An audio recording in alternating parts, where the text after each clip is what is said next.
2024 সালের মাঝামাঝি কোটা সংস্কারের ন্যায্য দাবিতে রাজপথে নামে হাজারো শিক্ষার্থী।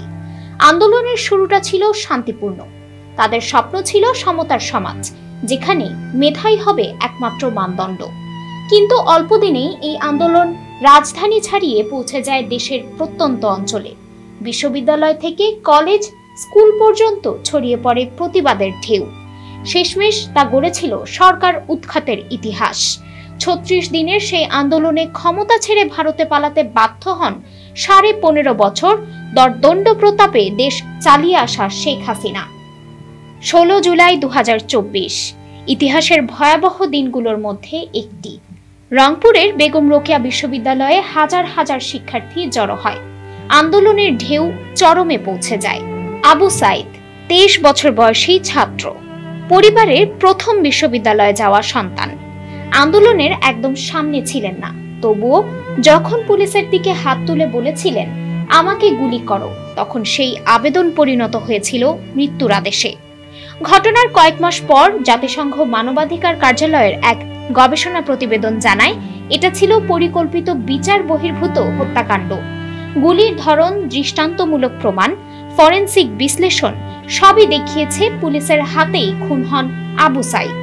মানবাধিকার বিষয়ক হাই কমিশনার OHCHR এর কার্যালয় 12 ফেব্রুয়ারি বাংলাদেশে 2024 সালের জুলাই ও আগস্ট বিক্ষোভের সঙ্গে সম্পর্কিত মানবাধিকার লঙ্ঘন ও নির্যাতন শীর্ষক একটি তথ্য অনুসন্ধান প্রতিবেদন প্রকাশ করেছে।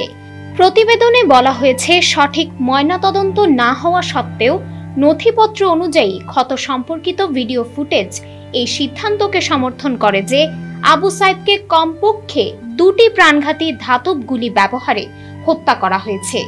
আবু সাইদ পুলিশের ইচ্ছাকৃত বিচার বহির্ভূত হত্যাকাণ্ডের শিকার হয়েছেন বলে বিশ্বাস করার যুক্তিসঙ্গত কারণ আছে। আবু সাইদ শুরু থেকেই কোটা আন্দোলনে অংশ নিয়েছিলেন।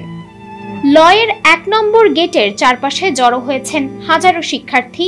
স্কুল, কলেজ, বিশ্ববিদ্যালয়ের মেধাবী মুখগুলো চিৎকার করে তখন বলছিল, মেধার কণ্ঠরোধ নয়, ন্যায্যতার দাবি চাই। তবে শান্তিপূর্ণ সেই মিছিল হঠাৎই রূপ নেয় বিভীষিকায়। পুলিশের বর্ণনায় বলা হয়, বিক্ষোভকারীরা নাকি জোর করে বিশ্ববিদ্যালয়ে ঢুকতে চাইছিল। এর মধ্যে ছাত্রলীগ সমর্থক ও শিক্ষার্থীদের মধ্যে শুরু হয় সংঘর্ষ। পুলিশ টিয়ার গ্যাস ছোড়ে, ফাঁকা গুলি চালায়। কিন্তু প্রত্যক্ষদর্শীরা বলেন আরেক কথা। তারা দেখেছেন কিভাবে পুলিশ শটগান তুলে ধরে একে একে শিক্ষার্থীদের দিকে তাক করে গুলি চালায়। সে সময় ফুটেজ আর সাক্ষীদের মতে আবু সাইদ ছিলেন পুলিশ থেকে দূরে প্রায় 14 থেকে 15 মিটার।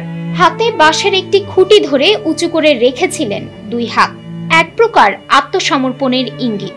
কিন্তু তার সেই অঙ্গভঙ্গি ছিল যেন আত্মবিশ্বাসের অনন্য ভাষা, যেখান থেকে উচ্চারিত হয় এক মর্মান্তিক বাক্য, আমাকে গুলি করো।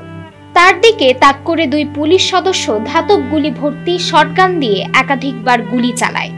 সেই মুহূর্তটি এখনো সামাজিক মাধ্যমে রক্তাক্ত ইতিহাস হয়ে ঘুরছে, যেখানে এক তরুণ ধীরে ধীরে মাটিতে লুটিয়ে পড়ে, তার বুক থেকে রক্ত ঝরতে থাকে।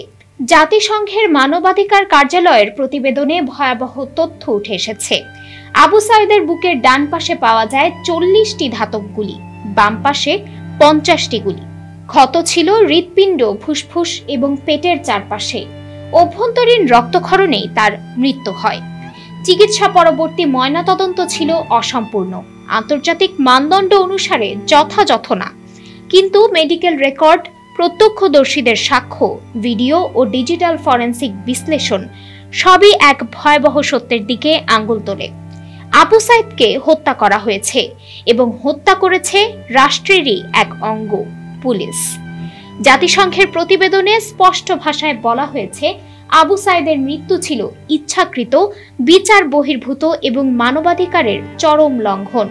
তার মৃত্যুর সময় কোনো মাথার গুরুতর আঘাত পাওয়া যায়নি, ফলে মাথায় আঘাত এই দাবি অবান্তর।